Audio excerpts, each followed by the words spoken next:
பாருங்கள், இது வீட்டு முன்னாடியே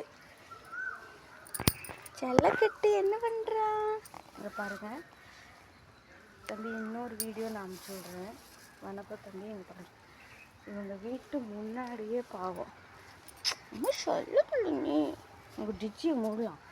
இங்கே பாருங்கள், இவங்க இங்கே குடியிருக்காங்க பாவம். இந்த கொசுக்கடலையும் புழுக்கள்லையும்.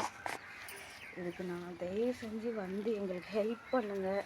நாங்களும் நிறையா தாட்டி கேட்டுட்டோம் திமுக ஆட்சியில் இருக்கும்போது. இன்னுமா இவனும் பாவம் தாண்டி தாண்டி போயிட்டுருக்கான். இதெல்லாம் சரி பண்ணி கொடுத்தீங்கன்னா உங்களுக்கு கோடான கோடி பொண்ணியும். டிச்சியை மூடி கொடுங்க தம்பி. வயசானவங்கெல்லாம் விழுந்துடுறாங்க. மலசமுத்திரம் சூரியகவுண்டபாளையம். மலசமுத்திரத்துக்கு அடுத்த ஸ்டாப் திருச்செங்கோட்டு போகிற வழி இது. இந்த ஊர் தெரியும், அருண்ராஜ் தம்பிக்கு தெரியும். நான் பார்த்துருக்கேன் அவங்கள. தயவு செஞ்சு விஜய் தம்பி இந்த டிச்சியை மூடி கொடுங்க. உங்கள் ஆட்சி நல்லா பண்ணுறீங்க, நடத்திட்டுருக்கீங்க. எல்லோரும் நல்லா இருக்கணும். என் செல்லக்குட்டி நம்மளுக்கு டிச்சி மூடி கொடுத்துருவாங்க வந்து. நம்ம விஜய் தம்பி வந்து டிச்சி மூடி கொடுத்துருவாங்க. அப்புறம் நம்ம நல்லா இருக்கலாம்.